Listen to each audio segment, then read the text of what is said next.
cette conférence va s'articuler autour de 3 points. Le premier point, la présentation de notre initiative politique et de son historique de candidature pour les élections de 2020. Ensuite, le contexte électoral du 31 octobre, et nous allons rappeler notre position après ces élections. Et enfin, nous aborderons le dialogue politique actuel et faire nos propositions. Alors, dans cette même salle, le 22 janvier 2019, nous avons annoncé notre volonté de gouverner la Côte d'Ivoire. Et on l'a fait en choisissant de ne militer dans aucun parti politique. Parce que pour nous, les partis politiques ont plus contribué à diviser les Ivoiriens qu'à les mettre ensemble.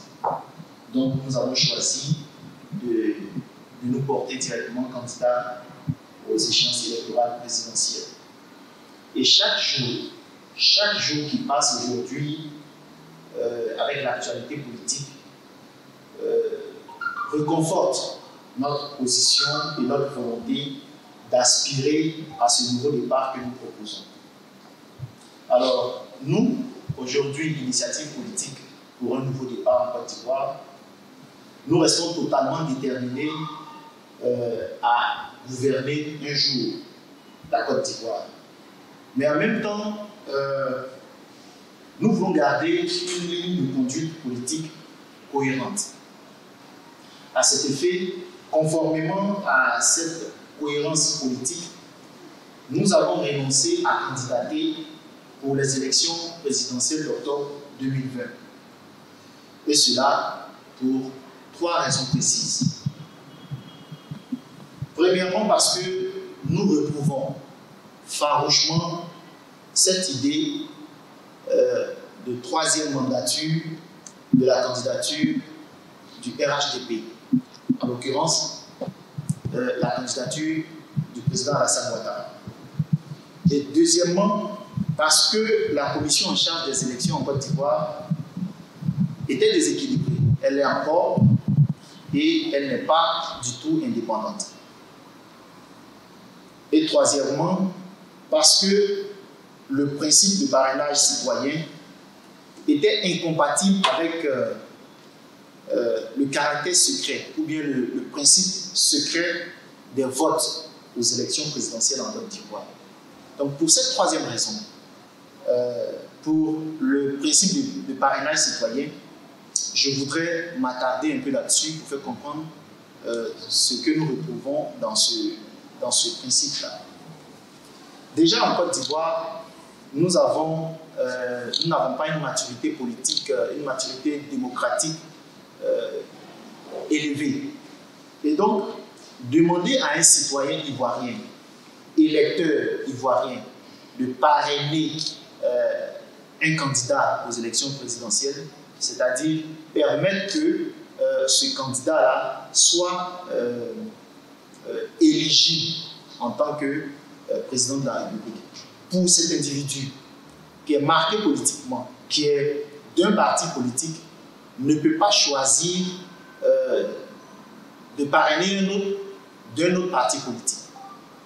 Je m'explique. Le parrainage citoyen, c'est l'expression de l'intention de vote d'un électeur identifié avec son nom et son numéro de carte d'électeur. Dans ce cas, ce principe-là ne permettait pas d'exprimer la volonté réelle de ce peuple-là, ou du moins donner des chiffres d'intention clairs de vote.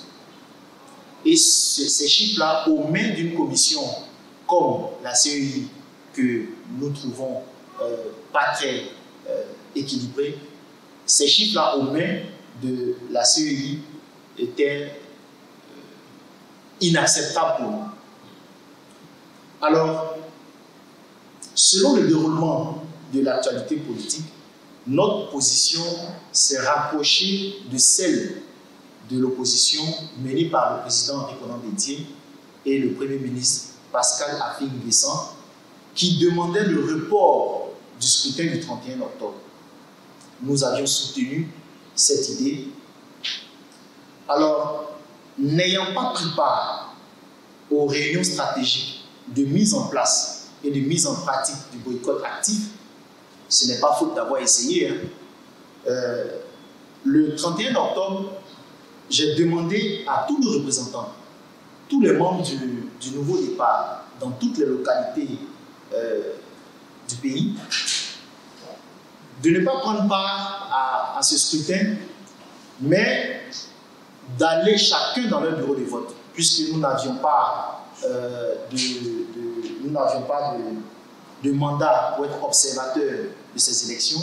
Donc nous avons demandé à chaque membre du nouveau départ, dans toutes les localités où nous étions représentés, d'aller s'enquérir du déroulement du scrutin dans leur bureau de vote et de faire un rapport que nous avons centralisé.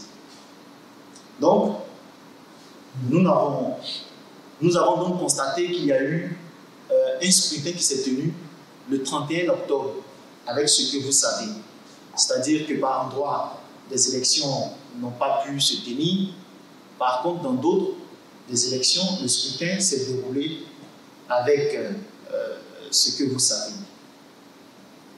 Alors, logiquement, pour une élection à laquelle nous n'avons pas pris part, il était tout à fait naturel de nous aligner sur les chiffres qui ont été annoncés par la Commission électorale indépendante et des chiffres qui avaient été donnés par les observateurs de l'Union africaine, de la CEDEAO et de l'Union européenne.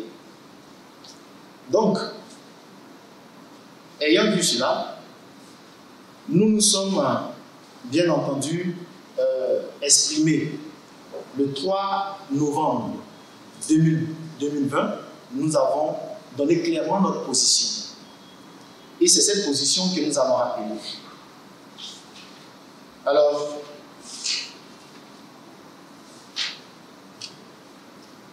l'initiative politique pour un nouveau départ en Côte d'Ivoire a cette position très tranchée. Bien que nous ne soyons pas d'accord avec la troisième mandature du président Alassane Ouattara, nous le retrouvons farouchement. Nous ne sommes pas moins d'accord aussi avec la création d'un CNT que nous trouvons illégale. Premièrement, le troisième mandat est illégal. Deuxièmement, le CNT est aussi illégal, mais surtout parce qu'il y a une troisième voie qui peut exister. Parce qu'il y a un ensemble de personnes qui vivent en Côte d'Ivoire, des Ivoiriens qui ne sont ni du RHDP, ni des coalitions de l'opposition, mais qui vivent dans ce pays et qui ne sont pas d'accord avec cette façon de faire les choses. Et donc nous avons donné notre position et nous rejoignons celle de cette majorité qui préfère garder le silence parce que écœurée de tout ce qui se passe aujourd'hui à travers nos dirigeants politiques. Donc notre position était toute tranchée. Pas pour un troisième mandat, pas pour un conseil de transition, et voici ce que nous disons. Mais aujourd'hui, nous sommes emmenés à voir ce qui se passe autour de nous. Il y a un dialogue qui a pris place, un dialogue qui a été initié par maintenant le président Alassane Ouattara. Aujourd'hui, ce dialogue est engagé entre les acteurs majeurs de notre pays. Un dialogue qu'il juge franc et sincère.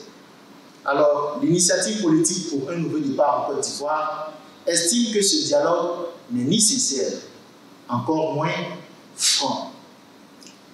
Tout simplement parce qu'aucune de ces parties prenantes à ce dialogue-là ne reconnaît sa part de responsabilité dans ces torts et ces souffrances qu'ils font subir au peuple, qu'ils nous font subir. Non. Mais aussi pour la simple raison qu'il n'implique pas tout le monde, tous les Ivoiriens dans ce dialogue.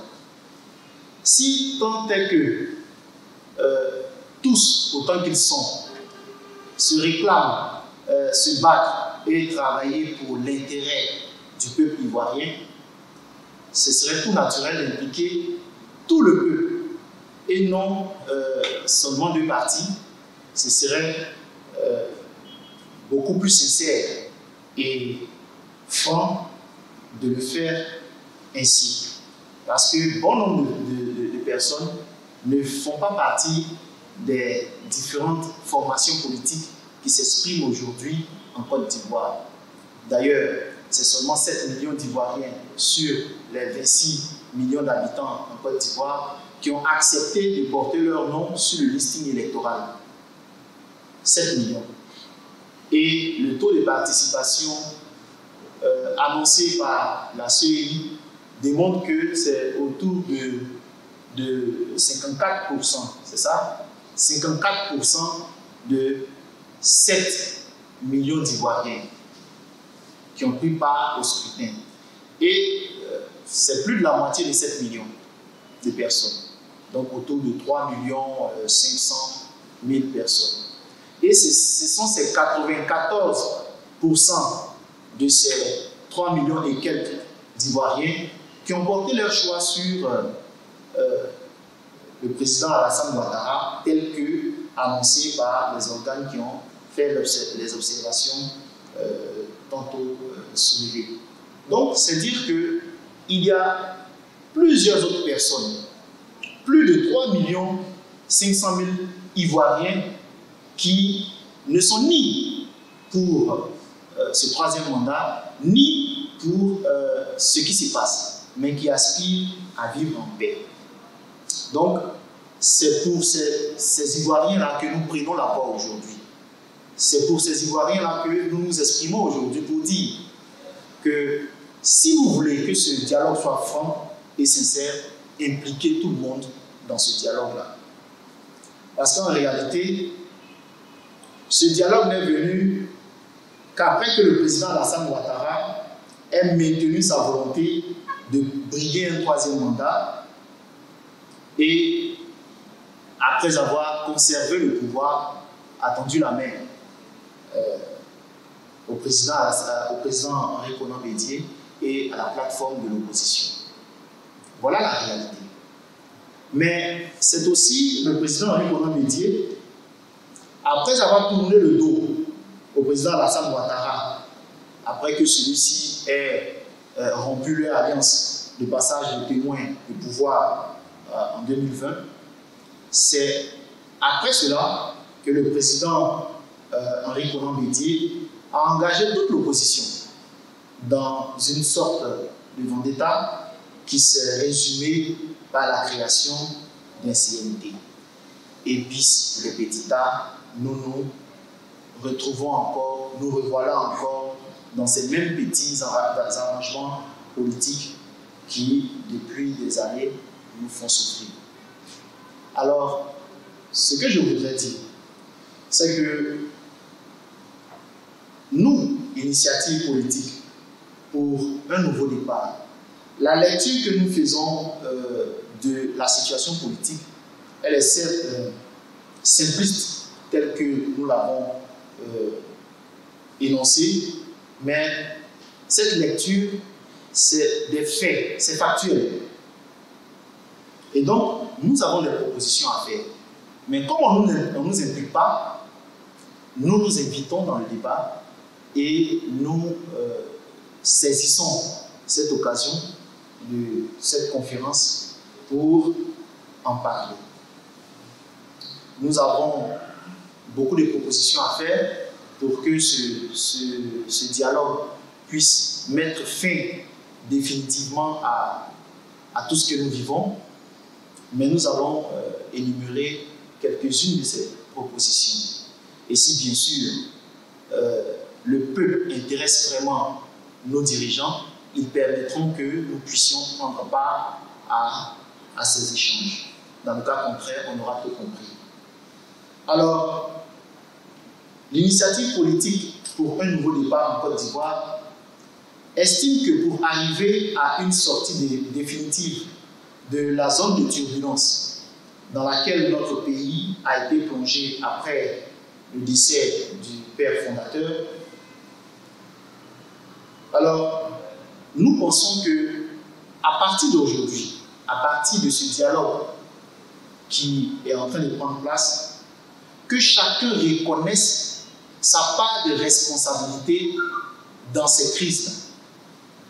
Parce que nous observons que chacun se renvoie la balle. Non, c'est vous qui avez fait.